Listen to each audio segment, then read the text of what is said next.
Hi, Pim. So, So you're in Brazil. yes, I am. I am in Belém, which is in the north of Brazil. How long have you been there?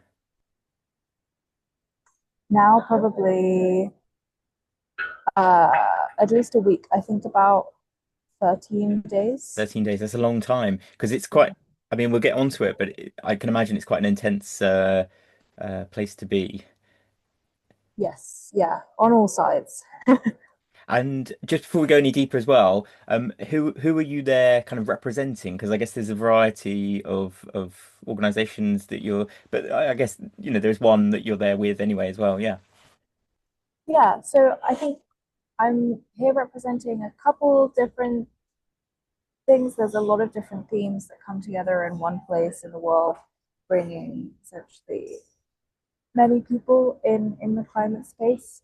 Maybe not everyone, but um, I'm here with UK Youth Climate Coalition, but also, of course, anything to do with climate education that comes up or any interesting people working in the space, I then almost come into the capacity of Ministry of Eco as well. And yeah, that's essentially Okay. where I'm from. I mean, before we go any further as well, do you want to give us a flavor of some of the things you have been doing? Um, Yeah, of course. So just for context, at COP is one of the few multilateral spaces we have to negotiate and make decisions about climate change on this like really large scale. Um, it's where the Paris Agreement came out of. It's where we saw in the last couple of years the loss and damage funds and finance come out. So you have kind of different things go on at COP. You have the negotiations, which are the very, I would say, straightforward, but actually not. mhm.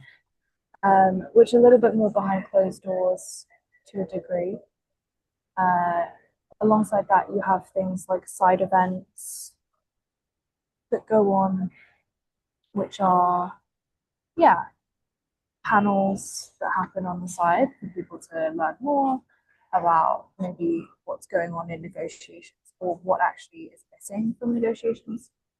And then you also have like protests and actions that happen within negotiations. So that's just within the blue zone. And then you have the green zone, which I actually haven't had too much time to visit yet because the place is just, sorry, there was just some thunder there. I'm not sure if you heard that. Mhm. Um, You've had quite Sorry for intense jumping. rain as well, haven't you? Has there been? Yeah, sorry, that thunder was like just jumped me out of my It's skin. I probably a don't good thing to talk about though as well, that the heat, what kind of temperatures are you experiencing and humidity? Yeah, so we're experiencing about 35 degrees in temperature, a lot of heavy rain. And a couple of days ago, actually, there was a middle area of COP here, which the outside area just flooded, Mm, which I thought was so ironic. yeah. The pipes were just, the water was just coming out of the pipes. Wow. Um, but yeah, so there's lots of different things happening. There's that kind of thing happening in terms of actions, panels, and meeting people who are in the space. But there's also in the context of Brazil, there has been a lot of civil society actions and organizing has happened outside the conference center, whether it's immediately outside of the conference center or further on, like the People's Summit, like the Global March, which we also had solidarity marches in the UK happen at the same time. Um, there's been other spaces like Extreme Hangout, TED, which I think in terms of the grassroots organizing, we haven't had in quite a few years around COP in the context of Azerbaijan and Dubai and Egypt, all quite strict states in terms of civil society uh, actions. Yeah.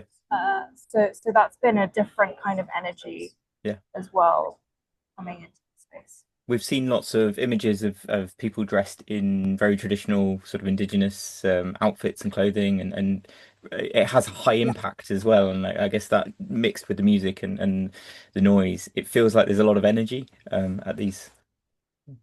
Yeah, I will say that in terms of the level of actual in, engagement with what's happened with this indigenous people's actions and marches outside, like we thought that there was going to be a lot more within COP, within the Mm, walls of COP, in terms of supporting them and their participation in negotiations and in the space. But in reality, it hasn't been that way. And it's been almost the complete opposite of this huge, really intense militarization of COP and around the COP. Um, we've had like tanks, three or mm, like tanks outside the we've every day there's about probably like 30 soldiers, just maybe more than that, even just lining up at the entrance. It's about a kilometer from, mm, they've closed all the roads around it, so it's about a kilometer from just the entrance to the actual road itself. They've really, it feels like a fortress, mm, which really, it really departs from the way that we expected COP to happen before, mm, which was, oh, it's in Brazil. It's like there's going to be lots of civil society engagement and especially engagement with the indigenous peoples that are around here. It's an Amazonia COP, yeah. you know, all these things. But it's really, to a sense, gone to the opposite, where it's felt like this bubble has been expanded. Mm. So Yeah, I can imagine slight that. side note in terms of the energy here. Yeah, yeah, but you shared some of that footage actually, and that's something we're going to post later on of just lines of soldiers with weapons, and I think that can, probably comes across quite intimidating. Like, I can imagine they're presenting that as about safety and the organizing, but equally, like you've sort of hint there that it changes the dynamic of how the event feels. Just also, can Yeah. we touch on the People's COP? And I know that you Yes. were there was a flotilla to a boat sort of parade to be able to launch that. Yeah. Yeah. So there was it's called a barqueta, and it's a traditional form of protest and demonstration in the Amazon. And there was over 100 boats. I think the actual number was around maybe 120, 140 boats that went onto the river as a demonstration of, it was for indigenous liberation, but also climate justice and international solidarity with oppressed peoples from around the world. So there were different themed boats, if that makes sense. Some was on international solidarity, some were just for indigenous groups, and it was a really, it was a very special form of union, I think, in the local form of protest, which happened there. So it was, yeah, it was great. And you would be like on the boat, and another boat would come by, and everyone's just cheering in Mm, between boats, and yeah. So that was the one of the few times that really felt like, oh yeah, this is what we're here for, and really rooted back to the fact of, actually we do need to remember that we do need those local communities and local actions that's yeah. rooted in the place itself Mm, and rooted in the region. So yeah. yeah.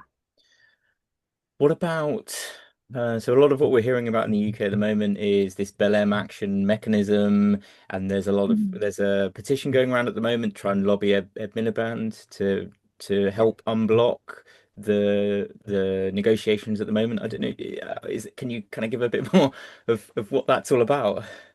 Yeah, of course. I'm actually really glad that you saw that because We were actually a part of kind of organizing the message around that. Um, and so, yeah, essentially, the Belém action mechanism is a part of, it's one tool in a just transition. So, in terms of the UK's position, they are very much towards keeping to 1.5. They are very much, in their words, in support of a roadmap to the phase out of fossil fuels, because as a developed country they can, Hmm. and they're on the way there. We've seen the work of Dale of Yeah. ecotricity, it being a big part of that transition as well. So yeah, they're very much in support of that. But the that that's the UK's current position. The Belém action plan is actually just a proposed global framework to drive just transitions. And so it's obviously like within what just transition is, it's to shift to green, sustainable economies that are full, fair, and inclusive. And of course, leaves no one behind, and that includes like trade unions and workers in the current industry, but also people's just bills and the cost of living.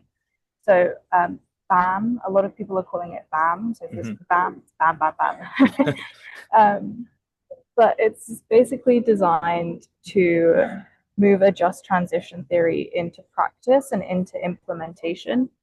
And the really important word is mechanism here, because the language of mechanism means that something actually has to be done about it.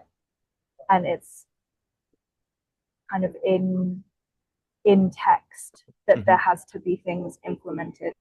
And what it's trying to do is provide coordination, support, and matchmaking for adaptation funds, Hmm. to be able to kind of bypass or at least make more efficient how funds get received and given, and also create spaces for knowledge sharing between countries, funders, and practitioners as well. So it's essentially what it's trying to do. It sounds like super, in a sense, there's a lot going on and it sounds super complicated. But what it's really actually trying to do is provide a tool and as it in the name, a mechanism to one pathway into like how these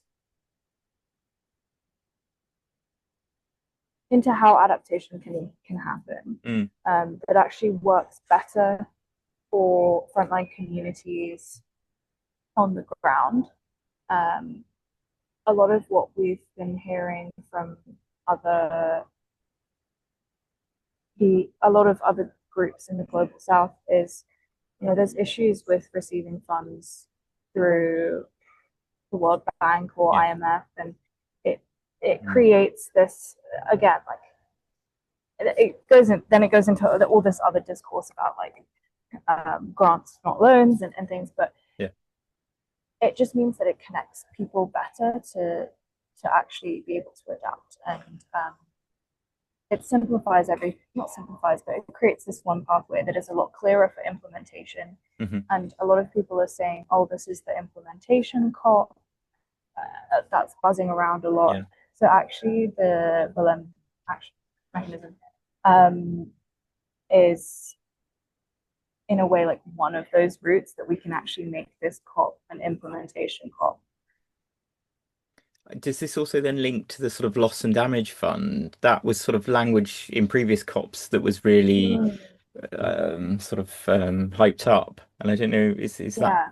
kind of part of it? So in not not really, because it's in a different negotiation track. Hmm. So that's within loss and damage, whereas this is within adaptation. Okay. or like within just the Yeah. just transition work program. Hmm. Um, so, but again, it's like the mechanisms. Once that, Yeah. I'm going to say once, not if. Okay. I'm manifesting it. Yeah. Once that comes into place, it might show precedent for how we can actually, in a just way, implement climate finance to go Yeah. through. But What? yeah, it might. But we can't. I technically they're in different negotiation Okay. tracks, so there isn't any shared Yeah. language in it. What can I ask like a more general question of as someone attending, how do you get a sense of the direction? Is there, I don't know, sort of briefings or boards that are kind of showing the progress? Is there a kind of end of day summaries or how do you as someone attending there understand the direction of things and kind of what's been happening in the discussions during that day? I think this is where a lot of the community come together, especially among civil society, because the negotiators, you can have like meetings with them. They may meet you, they might not. A lot of them are actually pretty on board with meeting you, but um, we have like different constituencies will have briefings. So the youth constituency has daily briefings, um, policy briefs, which basically everyone gives an update into each negotiation track, what's currently happening, what are the discourses, who's blocking, who's um, being an advocate for what we'd like.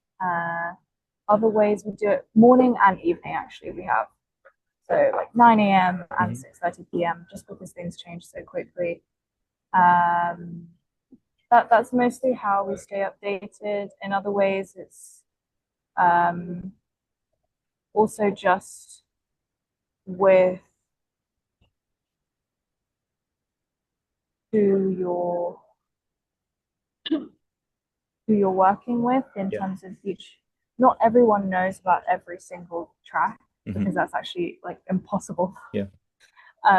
So each person or organization tends to stay within a certain Yeah. theme or negotiation track, which means that they're really involved in getting updates. But there isn't like big. I wish there was, but Yeah. there isn't like a big board. I So most imagined of it the might be people, like a train station where there's sort of, like yeah, maybe they need to make this. Maybe and they I could just make it really simpler. Traffic light system. yeah, Yeah. I do wish there was something like that. The most fun way that we know though is that the Climate Action Network, so that's CAN Mm, International, which is part of one of the constituencies. They do a fossil of the day okay. every day at 6 p.m. So there's this guy that comes out in like a dinosaur, Wow. like inflatable, Yeah. and they give an award for the fossil of the day, which is basically the country that is the best at doing the worst Okay. on that day. Yeah. And yeah, and that's how you know Well, who the that big sounds great. Yeah. I mean, and it works pretty well. It's quite effective.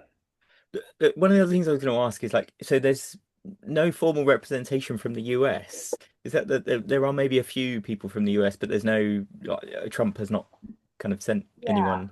Um, Yeah, so from all I heard was, yeah, Trump hasn't said anyone. I know that there was one Democrat representative here last week. mm, Honestly, I've forgotten his name, so I'm not quite sure, but yeah, he was quite obviously like at least believes that climate change is real, which is yeah. why he's here. Yeah. Um, but he's left already. I think there are a few civil society organizations from the US and a couple of universities as well, but no one from the actual Hmm. state. What about UK representation? Who yeah, who's there? So we have Hotline, we have Ed Miliband here. We saw him. He was here last week. as kind of a leftover from the Leaders Summit, which also happened here. And then he officially started doing things at COP this week. Uh, so he's running around. And we also have Rachel Kite, who is the special representative for climate. We have Katie White, who is the exact word is I think Undersecretary for Climate. Hmm. We have the whole of the UK like delegation team members from DESNES. Um, yeah, so that's kind of the core. Hmm. We had quite a few MPs here last week as well. Okay. Apparently, I think there were about 5 MPs. I can probably pull up the names, but Yeah, yeah. no, don't worry. I've seen Ed and Katie do social media posts and they're being interviewed and putting stuff out. So yeah. I mean, I wanted to also ask maybe some more personal questions about kind of Mhm. what it takes to go to a COP and then also like what it feels like to be there, both in because I guess there's the whole every day of having to find food and go to sleep and kind of just how in general that all feels. And then also I guess just I mean it might be too Yeah. soon for you to reflect on the experience. Maybe we'll have to do a debrief afterwards, but um yeah, how it feels to be there. Um, I would say definitely it's definitely difficult, and I mean there's different factors into why there is the space itself. The environment is also, I think, it's just hot. Mm, The first few days of the conference, that the aircon did not work. When we came to collect our badges, they were still building the place. okay. Um, so very first world problem to be like, oh, the aircon. I think it was helping move along some of the negotiations. So Yeah, I you think wonder if some they're doing people were that just purposefully. Yeah. Yeah. um, but I think on a personal level, yeah, it is difficult. You have you don't get much food. The food is all right, but sometimes you're running around so much. You ate breakfast at maybe like 9 or 10, um, and then suddenly it's 7 p.m. and you realize you haven't had anything Mm, since. So yeah, you are just like running around from one thing to another. Um, they've been very good with water though, which is good. And I think it's a real test of what organizing and like being an activator, activist, mm, advocate, whatever that you call yeah. that. It is a real test of what that looks like because you're really switching between speaking to, you know, other allies and friends, um, while also doing a lot of this work at the same time. And then you switch to like going to a meeting with a minister or a UK delegation where you've then got to really be balance the tone of things, and then you might switch to then a side event, and so yeah, and a lot of and you come into this space as well with some people have been here for 30 years, uh, working in here, and so it's also partly a family for some people that they Yeah. only see maybe like 2 3 times a year maybe. um, so so there's different levels of it where it's extremely exhausting, uh, but then you also get really fulfilled and reminded into why you're doing this, like when Mm, you're sat on the floor at 9 p.m. with other allies and friends in the community trying to work out like how to do a narrative, like what yeah. narrative you want to do, or like what text words you want to change, and yeah, but I do still crave what I do feel like is missing, which I do crave, is the that grassroots feeling again, and like you connect with each other, but at the same time, everyone is just too exhausted Mm, to to truly connect, and the exhaustion then also comes with sometimes I think sensitivity as yeah. well, Mm, and you become a lot more emotional. yeah. So yeah, but I do crave that sense of community and uh, grassroots kind of connection, where I'm like, oh, I wish there were like people in the activator network or something, like chats that we've had, Mm, just yeah. No, but you can to be understand here. that. I appreciate what you're saying, that, the heightened emotions, but also there is a reason for, like, fundamentally, this is something people really should become, have deep concern for. And I guess it's interesting you mentioned there that sense of solidarity in those moments, but then it kind of flips maybe between, yeah, different emotions. Um, One of the other things I was going to ask was the large proportion of, like, lobbyists. You know, when you wander around, is that obvious, or are these people very much just sort of in suits and because what is it? One in every 25 attendees is meant to be a lobbyist. Yeah, yeah, one in every 25. And in the context of the typhoons that we saw in the Philippines, and also what happened in Jamaica most recently with Hurricane Melissa, the fossil fuel lobbyists also completely outnumber their country delegates. I Mm, think with the Philippines, it's 1 in 50. okay. Um, and it's the most we've seen proportionally since recording the number of fossil fuel lobbyists at COP, which is I think it started in COP27. So that was in Dubai. That was when it started. So proportionally wise, it's the most we've seen. And in terms of spotting them around, to a degree, um, you can kind of spot them around a little bit in the country pavilions that they have. It will be like sponsored by and like Mm, insert, like for example, my own other half of me, Thailand, their pavilion. I kind of like went in, and then I spotted the sponsors, which is PTT, the main oil and gas company yeah. in Thailand.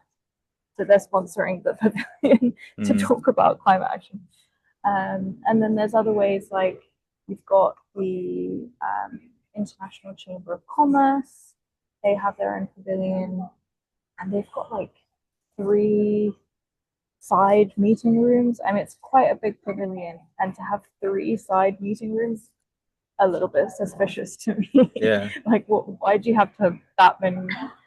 Um, Is this also and like another angle of it, another perspective? Is it's almost like a marketplace for solutions, and a lot of it is feels like some sort of yeah, marketplace, or with stalls. yeah, Is that the other angle of all of this? yeah, yeah. A lot of people are using the word trade show, Yeah. um, which I think in parts does speak to that. And I think that there is elements of that that does feel like that is happening. But I mean, they're also not that easy to spot. That's them most likely coming in on observer badges. But when they come in on party badges or party overflow badges, which is a they don't have the same level of uh, access as party badges, but the party is essentially the state that's giving them the badge. Mm. Um, it then becomes more difficult to draw the line in terms of who they are versus who they're badged under. So it can be really difficult. Like, for example, my badge says this, and it will say Mm. UK Youth Climate Coalition. For fossil fuel lobbyists, that might look like uh, it might look like UK Youth Climate Coalition, but I could actually be from Equinor.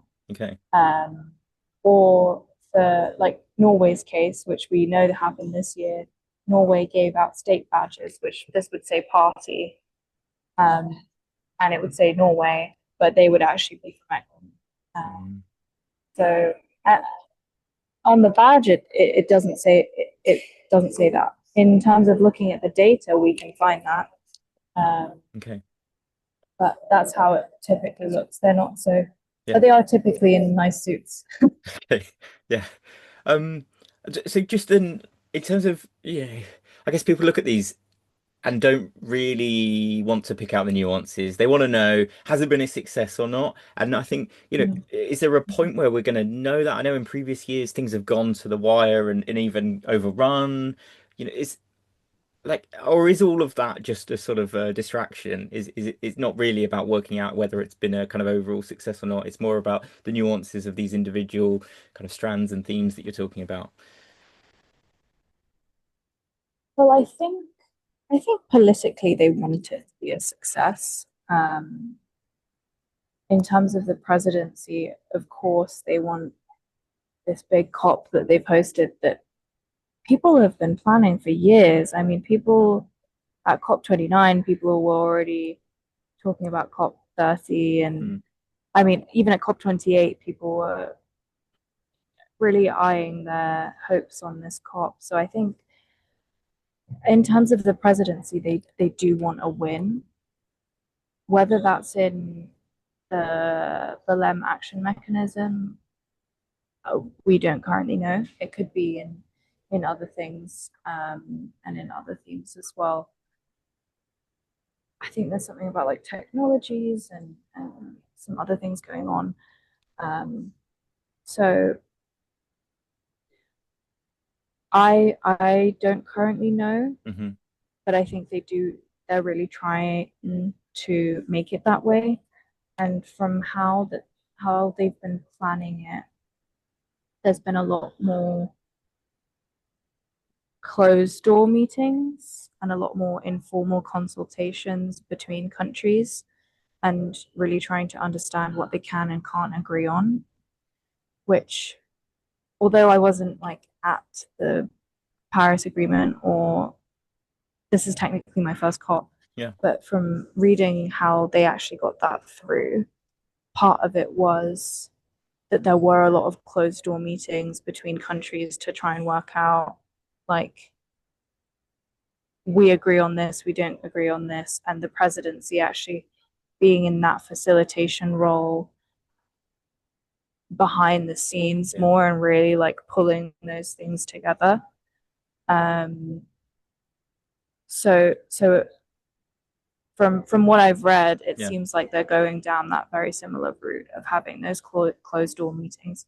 But I don't know. It's Okay. very difficult to It, tell at the moment. Things change very quickly. it's interesting there that you basically are emphasizing the importance around negotiation and diplomacy and how fundamental that is to the whole process and it's sort of a yeah negotiating in terms of what certain countries are willing to give whilst others kind of are wanting to take and that balance. I will say though that the civil society has been, in terms of the quality of our action and communication and what we've been doing, I think has just got better and better. Hmm So there is a very, very strong hold and front of civil society here at the moment. And I think the fact that there's also things happening outside of COP is also just putting more media attention onto mm like what is going on here and what are they actually going to prove as a result and a win. So I think there is like this huge, because there's a huge civil society movement, as there always is at COP, but this year I think they're really trying to cling on to it more. mm. That's also really pressuring Yeah. certain states more than others. Okay. Mm. W- uh, is there anything over the next couple of days then that you know is coming up that you're involved with, or is there anything you're kind of looking forward to in the next couple of days? I'm in the next couple of days. I actually saw people from SOS last week, which I'll say as a side note was lovely. We should also say there's a Um, youth, one of the youth delegation from the DFE. What's their title? yes, They're a yeah. youth representative, is it? There are, it's the, I think they're called contact point. No, focal points. Focal point? Sorry. Yeah. Yeah. Okay. So it's the Department for Education and Yeah. SOS focal points. We saw, who did we see? We saw one of them last week. I know Quinn's Um, been there. Quinn. Yeah. Quinn has been, yeah. Quinn's left now, Hmm. but yeah, in the next couple of days, I'll be doing some like more into getting to know what young people are doing here in terms of their actual own projects and Hmm.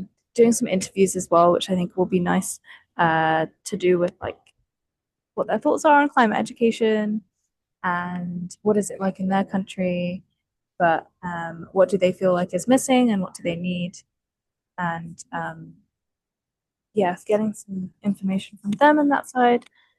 What else is happening? There's Yeah, that's the main thing. I mean, we leave in about 2 or 3 days. Okay. So it's just at this moment, the second week tends to be a lot more reactive Hmm.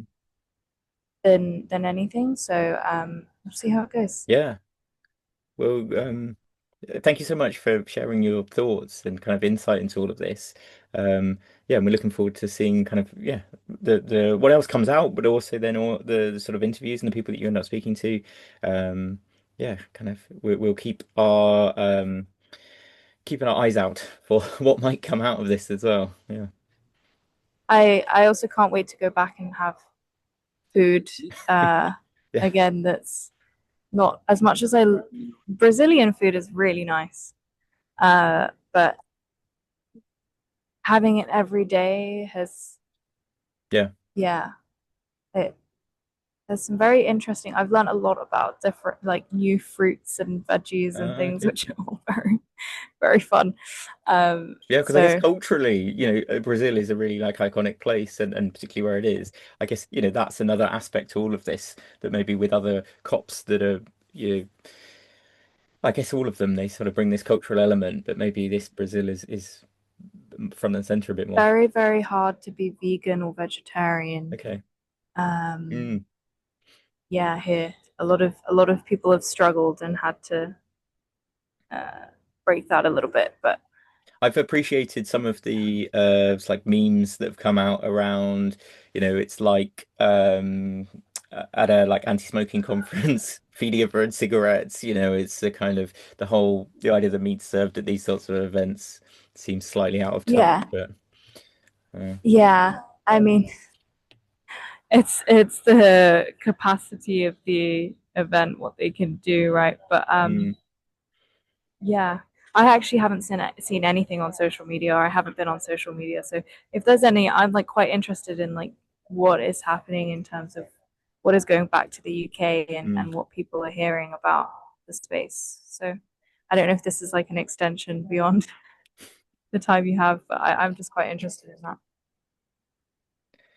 Um, I think this is a good moment to stop the interview though and say thank you Yeah, so much. Um, of course.